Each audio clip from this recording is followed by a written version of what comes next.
welcome back to another video, and today I have an amazing top 5 meta deck lists of basically the new format post the new ban list. So we have just been dropped a new ban list, and this format will be lasting until like June or July or something, one of those months.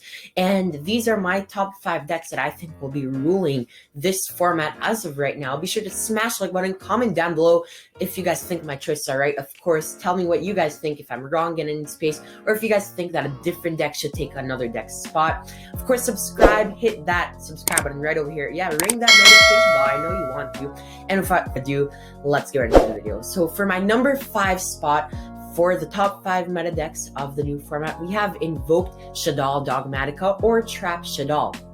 So I know you guys may think, wait, Shaddoll? No, this deck is old. This deck isn't good anymore. Even past the structure deck, it was only good for like a format and then it died. But no, actually, with Dogmaticas and Traps, the deck itself becomes a lot better this current format, especially being able to end on cards like El Shaddoll, Winda, and so many extenders. So the difference between the Trap version and the Invoked Dogmatica version, they have different goals. The Invoked one is a bit more combo heavy and the Trap one is more control style, but they are both very, very powerful. In the Trap one, you have cards like Sinister, Shadow Games, and so on that just really, really push you forward. So I think these two variants of Shaddoll are actually the number 5 spot because they're both very viable and very powerful. And of course, with cards like Construct, which are built into the deck that just are generic outs to everything, and you can chain block everything by sending like 80 Shaddoll monsters to the graveyard. The deck just does so much, and I believe that it definitely deserves a spot on the top 5 meta deck list for the brand new format.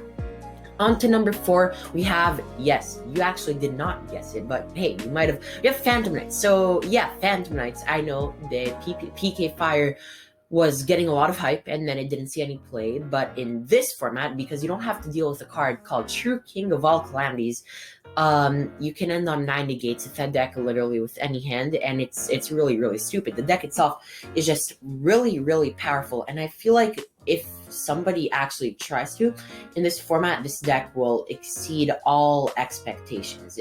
I think it's very, very viable and definitely deserves a spot. You have so many extenders in the graveyard, and with built-in cards like Bardiche at 3 now, which doesn't even matter. That just shows you how busted the deck is. Fogblade just to stop your opponent from playing. Dragoon, which is really, really busted in this run. You have cards that just negate infinite time, not infinite, but negate a bunch of times. You have so many outs to literally every single thing in the game that I just think that it's way too good to like be not considered for the top 5 meta decks. And I think it outs like Shaddoll just a bit because its end board is a lot more powerful, though they both, like Shaddoll's grind game is a bit better, I think.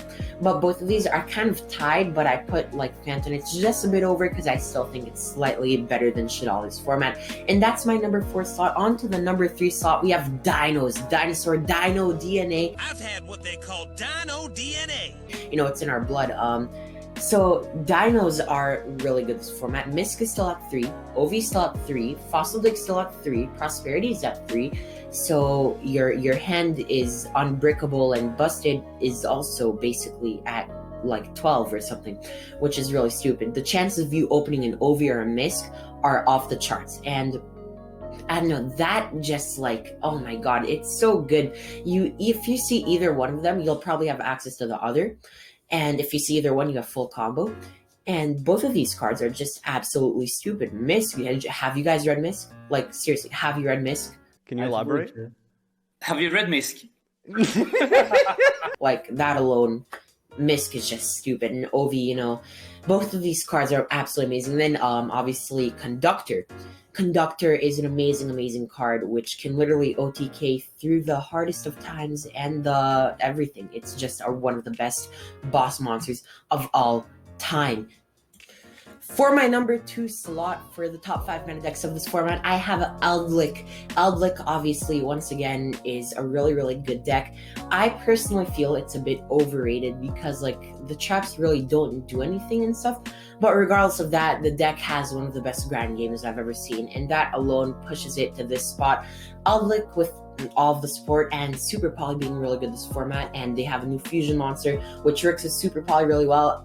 The deck is just looking like it's in a really, really, really good position. There are so many variants of Outlook that you can play, and the core itself is just pretty good. The monster is big, the effect sends everything, it works really, really well. Conquistador and Hawk Hero both are amazing cards. As long as Sanguine is at 3 or Eldon is at 3, I feel like the deck will always remain really, really good.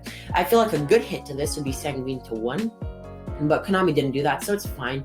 But yeah, Outlook definitely deserves the number 2 slot for like for this format. I think it's really good, but past like number 2, you'll see number 1 is just better, number 1. But yeah, Outlook is still really good. The traps can push you really far, and you can run techs like Summon Limit and so on to really, really crack down on your opponent. Because yeah, they're just really, really oppressive, and it's a fun deck. Not to play, but to play not against either. It's not really that fun of a deck. It's just really, really powerful and definitely deserves the 2nd spot for this format. On to my honorable mentions. We have Virtual World, the Hand Loop, of course. With VFD Band, the deck is still good, but I feel like it's a bit too bricky, and I don't love the Hand Loop as much as a lot of other people, so I think it doesn't deserve a higher spot than number 2. So like, yeah, Virtual World, not number 2, just as an honorable mention on the top 5. Virtual World is good. You have cards like Lulu, you can do a lot of stuff with it, but of course, like, I don't know, I just don't think it's nearly good enough to reach the top 5 list. And now, on to the number 1 pick. For the new format, you guys guessed it, we have Dragon Link. Dragon Link with LP escaping the ban list once again. Reign Supreme. Oh my god, this deck has escaped like 2 years with the ban list. It's a really, really good deck. Obviously, you end on so many negates, giant monsters. Dragon's one of the most generic archetypes in the game. I really like this deck. I feel like it's simple to play too, because once you do the combo once, you literally know how to play the entire deck. And it makes Nibiru good again in this form, it makes Imprim good.